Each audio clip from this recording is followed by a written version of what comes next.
सरकार निकलनी है, वो सरकार बदलनी है। आवाज दो, आवाज दो।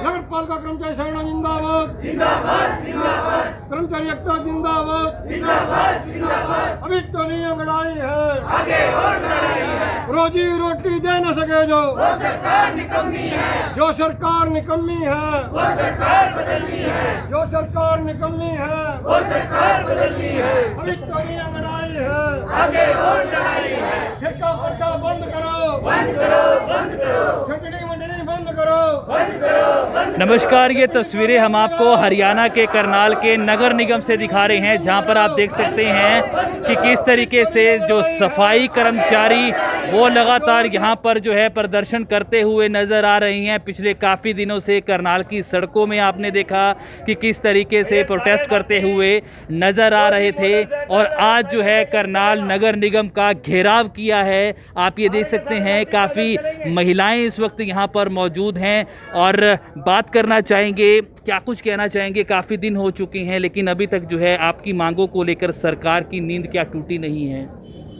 ऐसे है, हम हरियाणा सरकार को और नगर निगम प्रशासन जी को इस मंच के माध्यम से बताना चाहते हैं, जो हमारे 100 जो पॉलिसी बहाल की है, ये पॉलिसी में जो कंडीशन रखी हैं, हम माननीय डीसी साहब महोदय जी को और हमारे कमिश्नर जी को कहना चाहते हैं, इस पॉलिसी में ढील दे के जो हमारे 198 कर्मचारी हैं जो वंचित रह गए इस पॉलिसी से, उनको लिया जाए ताकि काम सुचारू रूप से चल सके। पहले यही कर्मचारी 1029 कर्मचारी कार्य करता था, कार्यशैली अच्छी तरह से चलता था, सुचारू रूप से काम होता था। अब जब से ये कर्मचारी 200 कर्मचारी अब ऑन रोड किए हैं सरकार ने, जब से जो हमारा सफाई का काम है वो चरमरा रहा है। कूड़ा सड़कों पर मौजूद है, कूड़ा अजर अमर है। हम कहना चाहते हैं सरकार को, जब कूड़ा रेगुलर है, वो स्थायी रूप से है, कर्मचारी अधिकारी स्थायी रूप से हैं, तो मेरा कर्मचारी भी स्थायी रूप से होना चाहिए। हम सरकार को कहना चाहते हैं, सरकार अच्छी पॉलिसी बनाए, पॉलिसी में ढील दे और मेरे जो बाकी कर्मचारी पॉलिसी से वंचित हैं उनको ले। तो ये आप देख सकते हैं कि किस तरीके से करनाल की अगर हम बात करें, क्योंकि मुख्यमंत्री का विधानसभा क्षेत्र लगता है करनाल, और आप ये देख सकते हैं कि लगातार जो सफाई कर्मचारी है वो इसी तरीके से प्रदर्शन करते हुए नज़र आ रही हैं। आप बताएं कितने दिन हो चुके हैं आप? आज नगर पालिका कर्मचारी संघ हरियाणा स्टेट के आह्वान पर आज हमारा तीसरा दिन है ये, और सरकार कहीं ना कहीं बैकफुट पर जाने की तैयारी पे है। हमारी अभी 24 अप्रैल को और जो 17 सितंबर को जो हमारी विस साहब से बातचीत हुई थी इस विषय को लेकर कि जो सरकार ने जो 24 मई का जो समझौता लागू किया था, उस समझौते के तहत आज तक जितने भी ठेके पे कर्मचारी थे, आज तक कोई भी कर्मचारी सिवाय सफाई कर्मचारी के 1029 कर्मचारी हमारा करनाल के अंदर आज विभाग रोल पर होना था। और ये डीसी साहब ने भी हमने रिमाइंडर दिया था, उन्होंने हमारे को आश्वासन भी दिया था, बेकायदा उन्होंने हमारे को लिख के भी दिया था भी आपका 1029 कर्मचारी जो है मेन पावर में था, और ये सारा का सारा कर्मचारी जो है विभाग रोल पर किया जाएगा। लेकिन अधिकारियों की और ठेकेदारों की मिली भगत से हमारे कुछ 200 कर्मचारी आज इस पॉलिसी से वंचित रह गए हैं। हम इस मंच के माध्यम से कहना चाहते हैं प्रशासन को कि उन 200 कर्मचारियों को तुरंत प्रभाव से पेरोल पर लेने का काम करें, अन्यथा वो दिन दूर नहीं है कि नगर पालिका कर्मचारी संघ हरियाणा का एक कर्मचारी एक आंदोलन करने के लिए मजबूर होगा।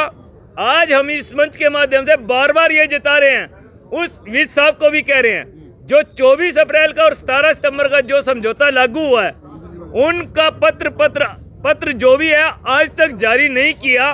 तो हम निकाय मंत्री जी को कहना चाहते हैं कि जल्द से जल्द जो हमारी मांगे थी, जिन पर सहमति बनी है, उनका पत्र जल्द से जल्द जारी किया जाए, अन्यथा हमारा स्टेट कमेटी के आह्वान पर अगला प्रोग्राम जो है वो 28 और 29 के 24 घंटे की कर्मिक भूख हड़ताल है, जिसमें पूरे हरियाणा प्रदेश का 32,000 कर्मचारी इस आंदोलन की ओर अग्रसर होगा।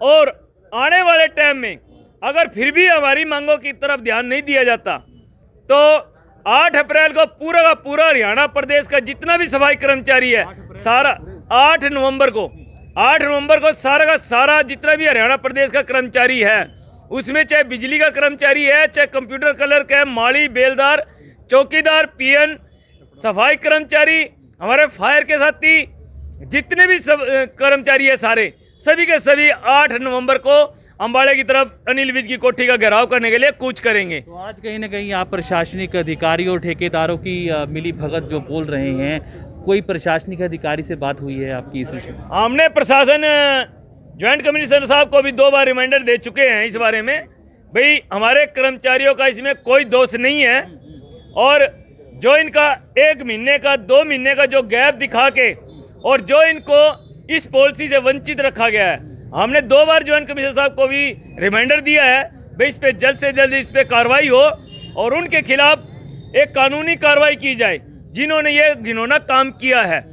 आज तक भी हमारे कर्मचारियों का जितने भी आप विभाग रोल पे आए हैं और जो वंचित रह गए हैं, अब तक 3 महीने हो गए, 3 महीने होने को आ गए हैं, अब तक इनका वेतन भी अब तक नहीं मिला है। तो इनका क्या कहना है? ये प्रशासन का कहना है कि हम उनको नोटिस दे रहे हैं या उनको कह रहे हैं, हम आश्वासन सिर्फ आश्वासन दे रहे हैं, सिर्फ आश्वासन अभी दे रहे तक कोई ऐसी कोई कार्रवाई नहीं हुई है जिससे तुरंत प्रभाव से, क्योंकि हमारे कर्मचारियों की आज इतनी आर्थिक स्थिति इतनी कमजोर हो गई है, कई कर्मचारी तो हमारे ऐसे हैं जिनका जो इसी चीज के ऊपर डिपेंड है, लेकिन अब तक वेतन का कोई भी नहीं किया गया और ना ही इन कर्मचारियों का अब तक कोई मेडिकल किया गया।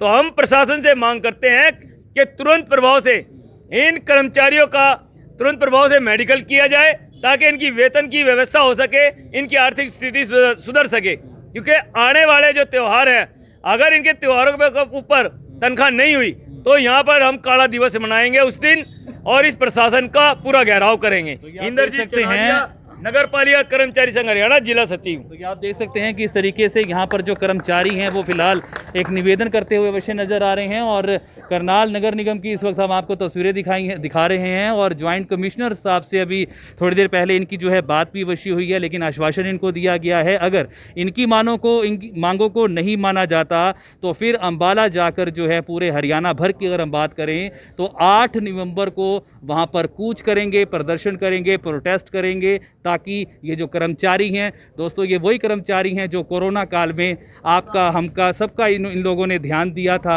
और जितने भी शव जो जलाए जाते हैं वहाँ पर भी इनकी बहुत बड़ी भागीदारी रहती है। तो सरकार को इनकी तरफ ध्यान देना चाहिए, जो इनकी मांगे हैं उनको भी कहीं ना कहीं उनकी मांगों को भी अवश्य मानना चाहिए। अपडेट आपको देते रहेंगे, आप इसी तरीके से बने रहेगा करनाल न्यूज़ 24।